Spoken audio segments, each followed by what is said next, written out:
Hello. So, the light you just saw after the darkness, that is what many people perceive meditation as. The light after the darkness. Meditation is not simple, like sitting, relaxing, and reflecting on yourself. It's more like a religious thing. But nowadays, it has become a fashion than a spiritual thing. In many industry, many business you see, they are adapting meditation and selling them. So you'll buy their course or you'll enroll into some kind of institute to practice the meditation and they will earn from you. So the question is, does this really help, or is just a blatant lie from big industries that just want money? Let's find out about this in today's video. Meditation is a phenomenal empowerment. Inhale, I am. Exhale, at peace. The essence of meditation is awareness.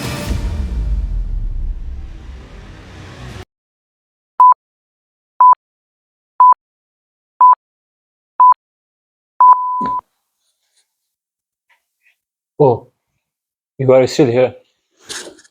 I thought you already left. Anyway, my camera isn't that of good quality, but still, I'll try my best. If I have some money, then I'll buy a better camera. Alright, tighten your seatbelt and let's get started.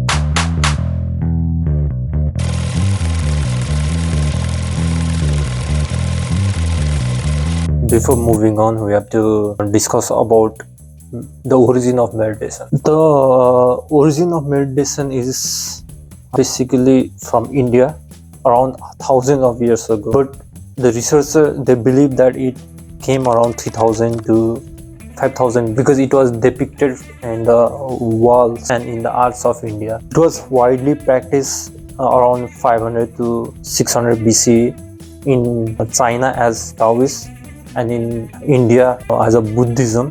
These were the place where meditation was performed, but it's still debatable, it's still not proven fact. But if you read Bhagavad Gita, there is written about the philosophy of yoga, meditation, and practice of spiritual life, which was written in between 400 to 100 BC.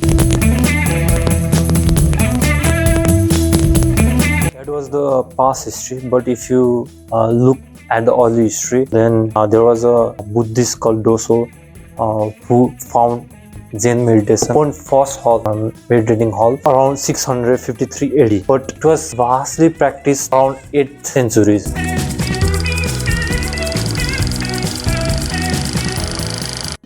If you come to Middle Age or Modern Age, then it became more kind of religious practice than a spiritual practice, like a Jewish meditation, and it started becoming popular among Western people around 18th century.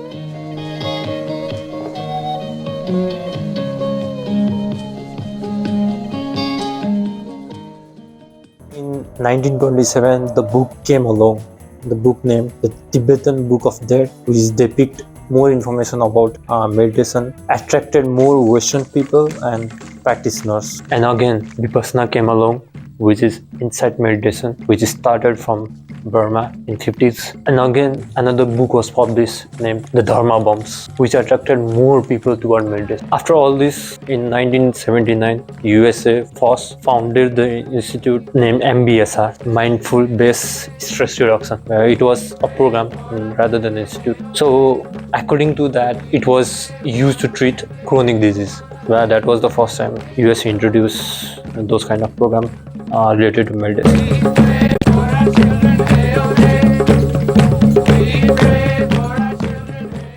So all this information I collected from our author Susan Chaw. I'll give a link in the description. So the Western mainstream researchers, they did not take meditation seriously up until 1960s, when the professor of Harvard Medical School, Herbert Branson, he decided to wait up until late of 1967 and study the meditation, where he found people meditating use 17% less oxygen and lower their heart rate and increase amount of brain waves that could help in sleeping people. Steaming and dry the sheets. You and I would go into uncontrollable shivering and perhaps even die of too low blood pressure.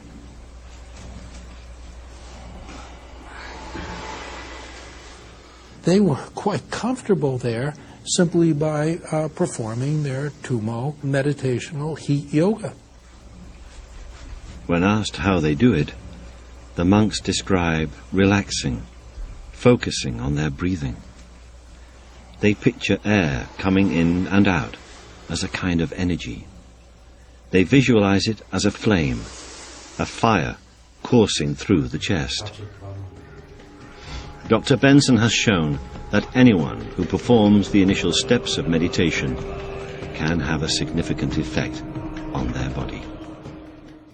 It was the same time that meditation got a boost that needed. So it got a status of science celebrity. Among them, transcendental meditation became more popular. It was more popular among no less than better. It was called a hippie thing. It was also named drugless high. So it was used around 70s as a hippie thing, until it became associated with health and lifestyle later in 80s and 90s. The likes of Michael Jackson, George Harrison started talking about benefits of meditation and spreading about meditation. So many people started adopting meditation from that point on. This article was covered by Times Magazine. I'll also link this in the description.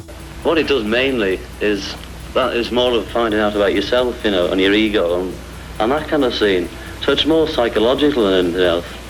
Whereas this is not psychological. I mean, it seems. Well, it will be in the end, but I mean, if you have acid, it is just, all about yourself. Am I? Did it what? So at this point, you might have heard different type of meditation, like mindful meditation, transcendental meditation, laughing meditation, or something like that. So transcendental meditation is also called effortless meditation, where one guru gives you mantras and you have to recite for 15 to 20 times, and then you go into the deep state of relaxation. Mindfulness meditation is being in the present, focusing on the breath and absorbing surrounding. But while researching about meditation, I found some obnoxious kind of a meditation, like chocolate meditation or something like that. Let me look. I have this somewhere here. Yeah, chocolate meditation. It is just eating chocolate, mindful eating and heightened sensory awareness. Participants slowly and mindfully eat on piece of chocolate, savoring every bite, smell and texture. That is chocolate meditation. And there is another one also, more alien abduction meditation. Imagining oneself being abducted by extraterrestrial to explore cosmic consciousness. Practitioners visualize being taken by alien and engage with this experience as a metaphor for surrendering to the unknown and expanding the mind. I didn't know this. Alien abduction meditation is also there. By the way, are there any benefits of? That's a question. But according to different researchers and doing meta-analysis, I have found some. Like it reduces your stress, you can better sleep, you have more attention span, your anxiety and depression level decreases, as well as you will feel more connected to people and world. That is due to there is one called loving meditation. So if you adopt that loving meditation, you will be connected more to the world and people, and you started finding more meaning in your life. So that's a loving meditation. But it really helps. It's just a small study among some people for a certain period of time. There is a real life example which has benefited a person from meditation. According to him, I can't verify it, but according to him, it has benefited. So in 2004, a show host, Dan Harris, he was hosting a show, Good Morning America. I don't know if he is still there, but he was hosting the show at the time, and he had a panic attack, nervous breakdown and panic attack. So it was captured in the live TV. So he was really embarrassed. News now, one of the world's most commonly prescribed medications may be providing a big bonus. Researchers report people who take cholesterol-lowering drugs called statins for at least 5 years may also lower their risk for cancer. But it's too early to prescribe statins slowly for cancer production. At this point, I realize I'm helpless, so I bail right in the middle. That does it for news. We're going to go back now to Robin and Charlie. All right, thanks very much, Dan Harris at the news desk with some of the headlines of the morning. Want to go to Tony Perkins now. Once the fear subsided, humiliation rushed in. I knew with rock-solid certainty that I had just had a panic attack. Sometime he was interviewed and he was asked about the incident, and he said that his lifestyle, his job, and the recreational drugs made big toll on him. So he had a nervous breakdown in the soul. After realizing this, he had to take a hold of his life. He started researching about meditation. At first, he was skeptical. Okay, anybody will be skeptical because it's a spiritual thing. So, and then. But he later realized that it is benefiting him, so he started doing every day. And finally, he published a book called 10% Happier, and now he's advocating about mental health and benefit of meditation. So that's his story. After a journey that involved megachurches, self-help gurus, and brain researchers, what I found is something simple, scientifically tested, and completely free. It's being done by executives, pro athletes, and even the U.S. Marines. It's not a miracle cure, but I like to say it makes you about 10% happier. I forgot to tell you something. I'll also do 7-day meditation challenge and see what changes it will bring upon me. Yeah. It's a 7 days period challenge, but I will not film everything because the video will be very long. I'll just give the conclusion. So starting from today.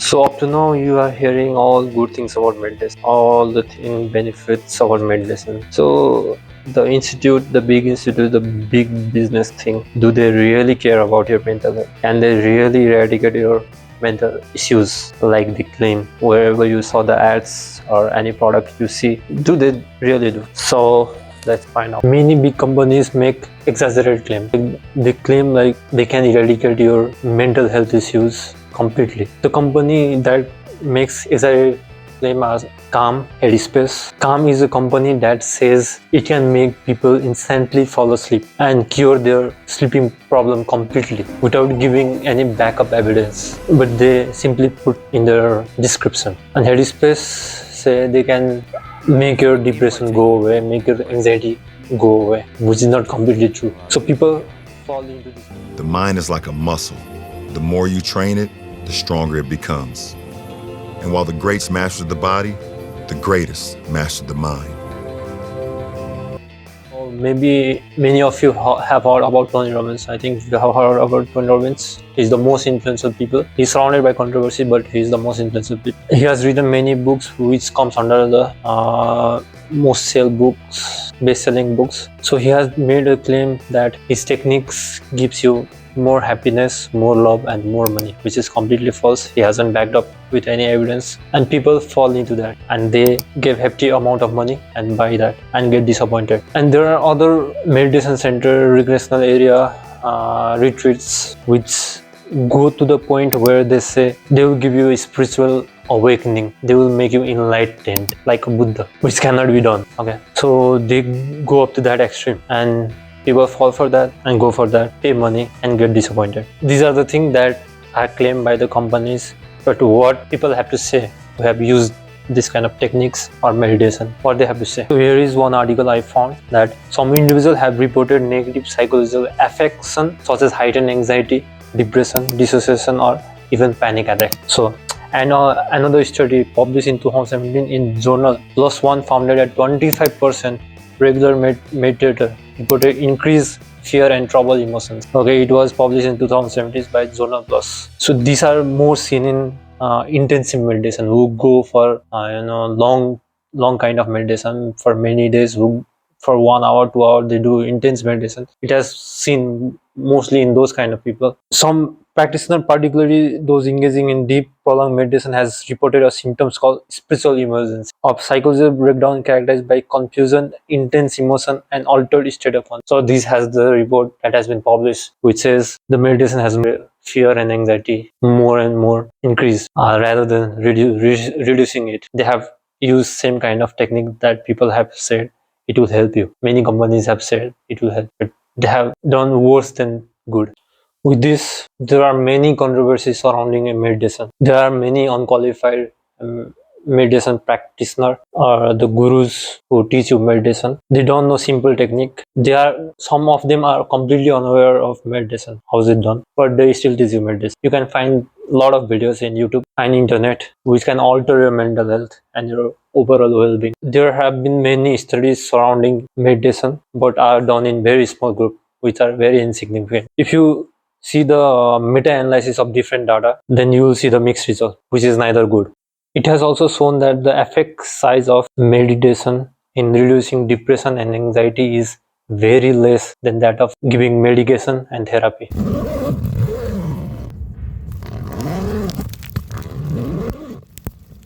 Oh, hello there.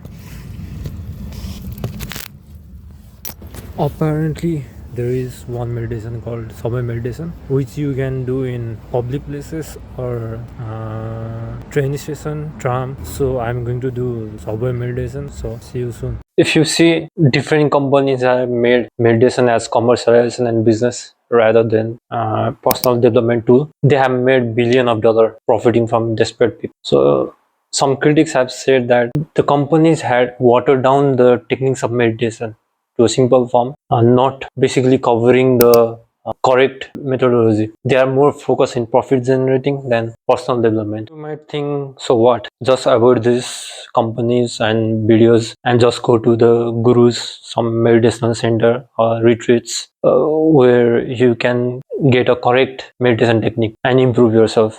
But let me tell you, you are not far from getting disappointed by visiting those recreational meditation house.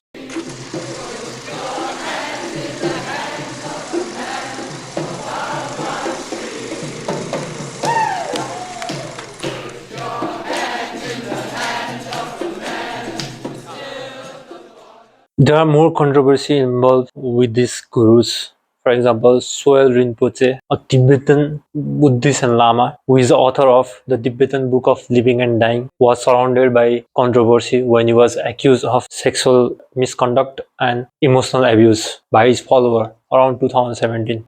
This crazy wisdom use beating as a way to open your chakras and open you to your enlightenment. So you can be thrown stones at, and whatever he hits you is, it's a blessing. If he beats you or has sex with you, he's actually opening the way to enlightenment. After that, he very specifically asked me to swear never to speak of it to anyone, and to be clear that it is a very beneficial moment for me to have this connection to my master. Yet another influential figure in the community of yoga practitioner, Swami Rama, was accused of sexual misconduct and by his women follower, which shook the community of yoga practitioner. And some other gurus like Maharishi Mahesh Yogi, Bhagwan Sri Rajneesh, known as Osho, was accused of transforming meditation into business. Osho was mainly accused of manipulating his followers into giving up their possession and donating into the commune. Well, he might have faded from general view, but by no means has he been idle. This would-be sage, who believes people can fly, has become a high flyer himself, quietly building a multi-million-dollar empire, a sort of spiritual Amway, selling everything from housing developments to herbal medicines. But all is not well in his kingdom.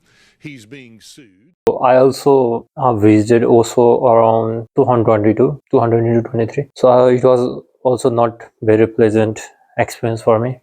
If you are not celebrity or influential person and don't have much of position, then you will be cornered. Okay. So if you are a bit high position person or influential people or have more money, then you will be getting a lot of praise. Okay. It feels like you are in some kind of celebrity cult, high people cult. I feel alienated over there. Although I learned something about also and some of his practice, but yeah, it was not that pleasant experience, and it is more worse for people from same country, Nepal. I'm from Nepal, and they were rude to me. But when I say I come from Germany, I studied in Germany and I live there, then their tone automatically changed. So that's the difference. Okay, so that's why they are accused of being more materialistic than sharing their value. Okay, you can still feel it still carries that same thing, and they have been involved in several illegal activities like money laundering tax evasion, and even a violent crime. But their followers shield them from being accused or brought in front of justice, so they won't face any kind of accountability. And the most infamous incident involving Osho was 1984 Oregon bioterror attack on local restaurants, poisoning their salad. Due to that, almost 750 people got ill. Why did they do that? Is because they want to influence the election of that area in favor of Osho. So it has got long story. I cannot cover everything over this video. There is, I think, Wild Wild West or something, so you can check over there. You'll get more detail about that. They got into bioterror attack. They were in possession of some weapons inside the Osho, and ultimately they got arrested. His personal secretary Masila Anand, she was arrested and charged for the crime, and other member was arrested. But Osho was let go. He was deported to India, and he did not face any consequences, legal consequences. Who would poison a whole town? The Rajneeshis set a stage for a big outbreak to influence the election. They had no evidence. They were facing immigration fraud, smuggling. The Rajneeshis came this close to murdering the president.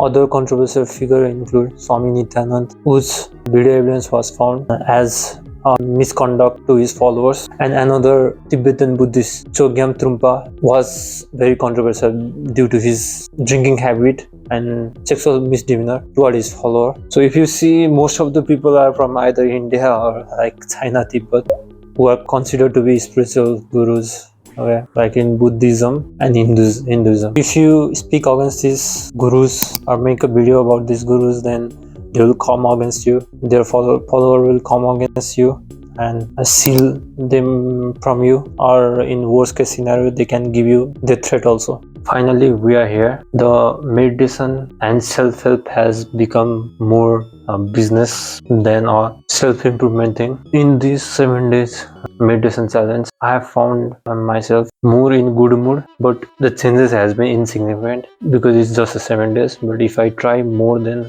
7, I might have found some bigger changes. But still, but the thing is that I would suggest not to go to those kind of gurus or watch any random videos in YouTube or roll into some company, but rather go to a professional medical helper, therapist, or a certified meditation instructor, so they will help you better. If you go in these random stuffs or random people, then they might do you worse than good. I'm not saying don't do meditation at all. I'm saying do meditation, but in a proper way, by seeking a professional or a certified instructor. Ask your clinical doctor first, then you start doing meditation. That's from my side. At last, I just want to say I have put so much of work in making this video, so please do like and subscribe. If you enjoy, write a comment what do you like the most. Until then, I'm Kalpit. See you soon.